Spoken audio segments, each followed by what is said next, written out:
Hello বন্ধুরা, আজকে আমরা দেখব fantastic four rise of the silver surfer মানে ফ্যান্টাস্টিক ফোর পার্ট 2। আমি এর আগেও ফ্যান্টাস্টিক ফোর পার্ট 1 এক্সপ্লেন করে রেখেছি, আর যারা এখনো দেখোনি তাদের জন্য এই ভিডিওর নিচে ডিসক্রিপশন বক্সে ফ্যান্টাস্টিক ফোর পার্ট 1 এর লিঙ্ক দেওয়া আছে, গিয়ে দেখে আসো। তো আর বেশি ইন্ট্রোডাকশন না দিয়ে আজকের মুভি এক্সপ্লেন ভিডিও শুরু করা যাক।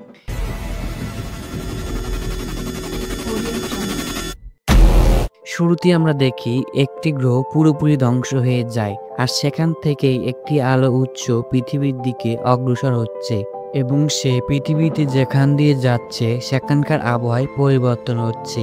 যেমন সে জাপানের একটি সমুদ্রের উপর দিয়ে যায়, তখন সেখানকার সমুদ্রের পানি পুরোপুরি বরফ হয়ে যায়। এমনকি সে মরুভূমির উপর দিয়ে যাওয়ার সময় সেখানেও বরফ পড়তে শুরু করে। এইভাবে সে লস অ্যাঞ্জেলের উপর দিয়ে যায়, তখন সেখানে পুরো শহরে একসাথে বিদ্যুৎ চলে যায়। আর এসব বিষয়ে নিউজ চ্যানেল বেশি গুরুত্ব না দিয়ে মিস্টার ফ্যান্টাস্টিক ও ইনভিজিবল ওম্যানের মানে সুইজেন ও রিডের বিয়ে নিয়ে বেশি আলোচনা করছে। এখানে আমরা জানতে পারি রিড ও সুইজেন এর আগেও বিয়ের ডেট ঠিক হয়েছিল, কিন্তু কোনো এক কারণে তাদের বিয়ে হয়নি। এই জন্য রিড সুইজেনকে বলে, এবার যাই হোক না কেন আমাদের বিয়ের ডেট আর পিছবে না। এরপর তারা ল্যাবে চলে আসে। এখানে রিড জনিকে পৃথিবীতে অস্বাভাবিক আবহাওয়া পরিবর্তন সম্পর্কে বলে, কিন্তু রিড ওইসব বিষয়ে ইন্টারেস্ট না। সে বলে তোমার ব্যাচেলার পার্টি কবে দেবে। রিড ব্যাচেলার পার্টি দিতে রাজি হয় না, তাই জনি রিডকে হুমকি দেয় যে সে যদি পার্টি না দেয় তাহলে জনি সুইজেনকে বলে দেবে যে সে তার বিয়ের প্রস্তুতি না নিয়ে পৃথিবীতে আবহাওয়া পরিবর্তন হওয়া সম্পর্কে রিসার্চ করছে। তাই রিড এক প্রকার বাধ্য হয়ে পার্টি দিতে রাজি হয়ে যায়। এরপর রিড যখন মেয়েদের সাথে পার্টিতে ডান্স করছিল, তখন জেনারেল সুইজেনকে নিয়ে সেখানে উপস্থিত হয়। সুইজেন রিডকে মেয়েদের সাথে ডান্স করতে দেখে অনেক রেগে যায় এবং তাকে বলে আপনার সাথে জেনারেল দেখা করতে চায়, যদি আপনার হাতে সময় থাকে তো। জেনারেল তাদের একটি অন্য রুমে নিয়ে যায় এবং রিডকে বলে এই আলো উৎস পৃথিবীতে আসার পর পৃথিবীতে অস্বাভাবিক আবহাওয়ার পরিবর্তন এসেছে আর একটি অনেক বড় গর্ত দেখা গিয়েছে। রিড বলে তাহলে ওকে ধরার জন্য একটি সেন্সর বানাতে হবে, কিন্তু আমি ওই সেন্সরটি বানাতে পারবো না, কারণ আমার বিয়ের প্রস্তুতি নিতে হবে। আপনারা অন্য কাউকে দিয়ে সেন্সরটি বানিয়ে নিন। তাই জেনারেল সেখান থেকে চলে যায়। আর সুইজেন এসব দেখে রিডের উপর থেকে তার রাগ ভেঙে যায়, কিন্তু রিড সুইজেনকে না জানিয়ে সেন্সরটি বানাতে শুরু করে। তখন সেখানে বেন ও জনি চলে আসে। রিড তাদের বলে তোমরা এই কথা সুইজেনকে বলতে পারবে না।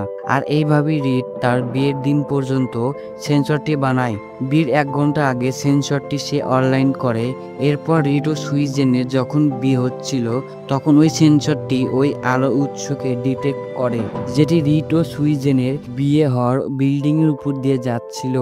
এই জন্য সেখানে একটি হেলিকপ্টার তা কন্ট্রোল হারিয়ে ফেলে আর সবকিছু তছনছ করতে শুরু করে। এইসব দেখে সুইজেন ও বেন তাদের পাওয়ার ব্যবহার করে ওই হেলিকপ্টারটি তাদের কন্ট্রোলে করিয়ে নেয়। অন্যদিকে জনি ওই আলো উৎসটির পিছু নেয়। সে অনেকক্ষণ পিছু নেওয়ার পরে হঠাৎ করে ওই আলো উৎসটি জনির গলা চেপে ধরে এবং তাকে স্পেসে নিয়ে যায় এবং সেখান থেকে জনিকে নিচে ফেলে দেয়। জনি কোনো মতো সেখান থেকে বেঁচে রিড এর ল্যাবে চলে আসে আর সবাইকে বলে ওই আলো উৎসের ভিতরে একটি পুরোপুরি সিলভার ঢাকা মানুষ ছিল, যে একটি সাববোর্ডের সাহায্যে উঠছিল। এই শুনে রিড তার নামকরণ করে সিলভার সার্ফার। এখানে সুইজেন রিডকে বলে আমাদের বিয়ে কি কোনোদিন হবে না? আমরা কি সাধারণ মানুষের মতো জীবন যাপন করতে পারি না? রিড তাকে জানায় এই ঝামেলা শেষ হয়ে গেলে আমরা দূরে কোনো জায়গায় গিয়ে নতুন করে সংসার সাজাবো এবং সাধারণ মানুষের মতো লাইফ কাটাবো। আর এই কথাগুলো জনি লুকিয়ে শুনে ফেলে আর সে গিয়ে বেনকে সবকিছু বলে। বেন তাকে বলে তাদের পার্সোনাল লাইফে আমরা কিছু করতে পারবো না, আর তারা চলে গেলে আমাদের দুজনকেই মানুষকে সাহায্য করতে হবে।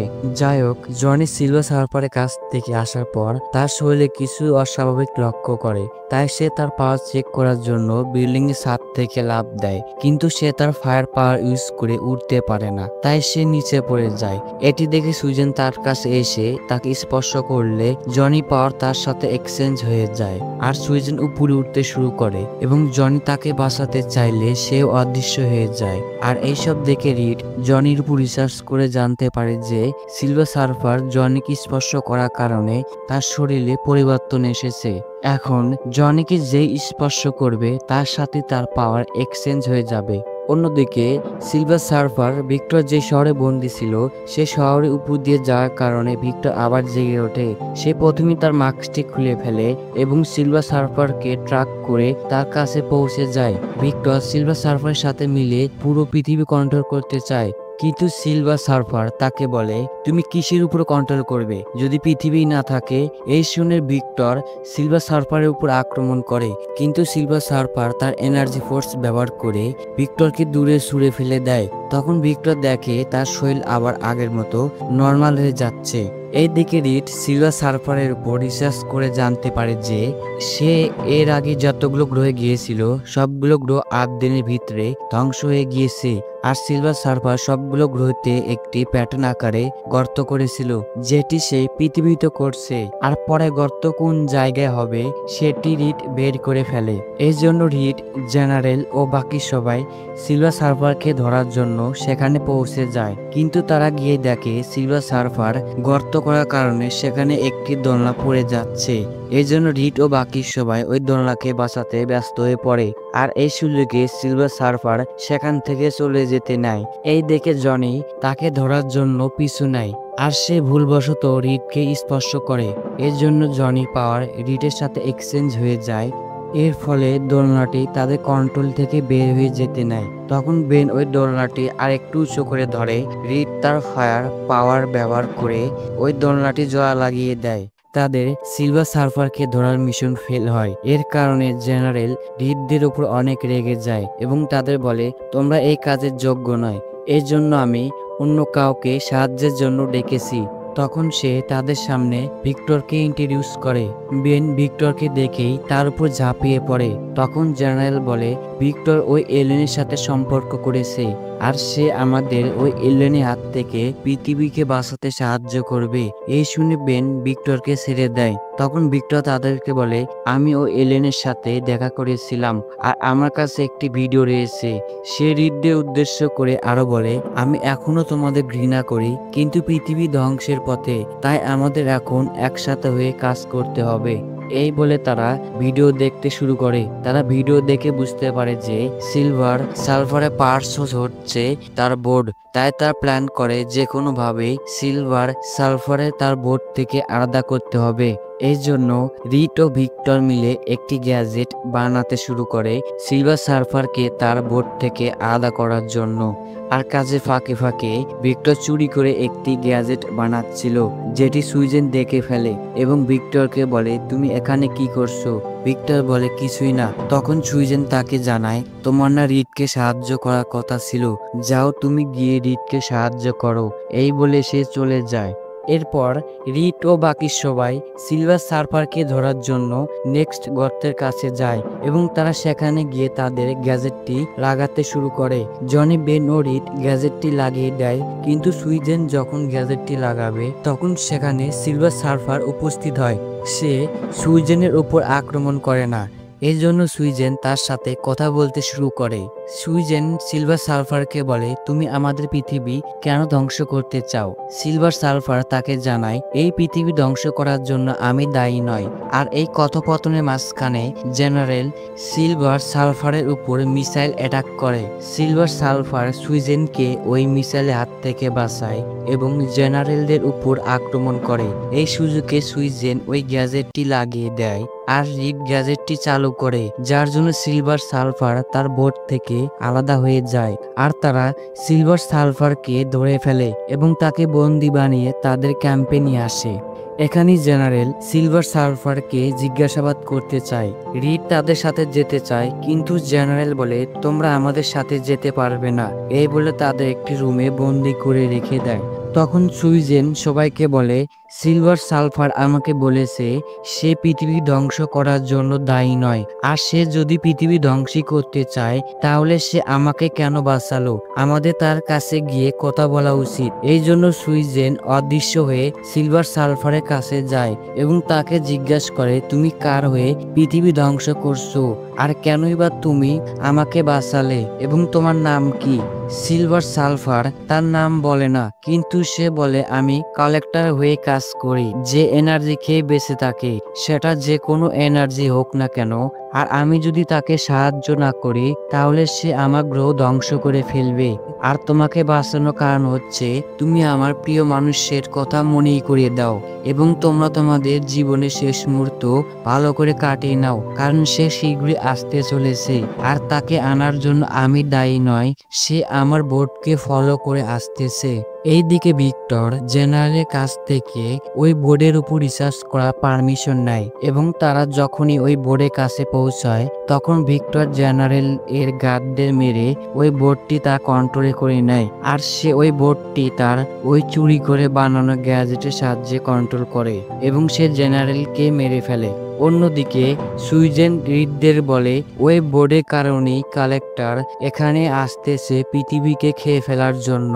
এই জন্য রিড বলে আমাদের ওই বোর্ডটি নিয়ে দূরে পাঠিয়ে দিতে হবে। এজন্য তারা বোর্ডের কাছে যায়। তারা গিয়ে দেখে ভিক্টর সেখান থেকে বোর্ডটি নিয়ে পালিয়েছে। তখন সুইজেন বলে সিলভার সালফারের একমাত্র ব্যক্তি যে ওই বোর্ডের শক্তি সম্পর্কে ভালো করে জানে, তাই আমাদের সিলভার সালফারকে ছাড়াতে হবে। জন্য তার সিলভার সালফারকে ছাড়িয়ে নেয় এবং ভিক্টরকে ধরার জন্য রিড তার নতুন ফ্লাইং জেট নিয়ে আসে এবং তার ফ্লাইং জেটের সাহায্যে ভিক্টরকে ধরার উদ্দেশ্যে বেরিয়ে পড়ে। পথে সিলভার সালফার তার নাম সুইজেনকে বলে নরেন রেড। তখন সুইজেন নরেনকে বলে তুমি কি কালেক্টরের হাত থেকে পৃথিবীকে বাঁচাতে আমাকে সাহায্য করবে। তখনই ভিক্টর তাদের উপর আক্রমণ করে। তারা ভিক্টরের থেকে বাঁচার জন্য আলাদা হয়ে যায় এবং ভিক্টরকে চারিদিক থেকে ঘিরে ধরে, কিন্তু ভিক্টর তার পাওয়ার ব্যবহার করে সবাইকে দূরে ছুঁড়ে ফেলে দেয়। তারা গিয়ে জাপানের একটি শহরে পড়ে। এখানেই ভিক্টর নরেনকে মারার জন্য একটি রড ছুঁড়ে মারে। এই দেখে সুইজেন তার সামনে গিয়ে ওই রড আটকানোর চেষ্টা করে, কিন্তু সে আটকাতে পারে না আর রডটি গিয়ে তার বুকে আঘাত করে। এই জন্য রিড ও বাকি সবাই সুইজেনের কাছে জড়ো হয়। তখনই তারা দেখে কালেক্টর তাদের পৃথিবীর কাছে পৌঁছে গিয়েছে। তখন রিড বলে ভিক্টরের কাছে একটি গ্যাজেট রয়েছে যার দ্বারা সে ওই বোর্ডকে কন্ট্রোল করছে। আমাদের ওই গ্যাজেটটি ভাঙতে হবে, তাহলে ভিক্টর ওই বোর্ড থেকে আলাদা হয়ে যাবে। এই জন্য রিড, বেন ও সুইজেন তাদের পাওয়ার জনিকে দেয় এবং জনি সবার পাওয়ার নিয়ে ভিক্টর সাথে লড়াই করে এবং তার গ্যাজেটটি ভেঙে দেয় এবং ভিক্টরকে একটি নদীর ভিতরে ফেলে দেয়। এরপর নরেন তার বোর্ডটি নেয় এবং সে সুইজেনকে তার পাওয়ার দিয়ে ঠিক করে ফেলে, আর সে নিজেই ওই কালেক্টরের কাছে যায় এবং তাকে নিয়ে ব্লাস্ট হয়ে যায়। এবারের মতো পৃথিবী বেঁচে গিয়েছে। এরপর রিড ও সুইজেন তাদের বিয়ে কমপ্লিট করে। পোস্ট ক্রেডিট সিনে আমরা দেখি নরেন মানে সিলভার সালফার এখনো বেঁচে রয়েছে। এখানে এই কাহিনী শেষ হয়। তো ভিডিওটি ভালো লাগলে একটি লাইক দিন এবং চ্যানেলটি সাবস্ক্রাইব করে পাশেই থাকুন। দেখা হবে পরে কোনো ভিডিওতে। আজকের জন্য বিদায়।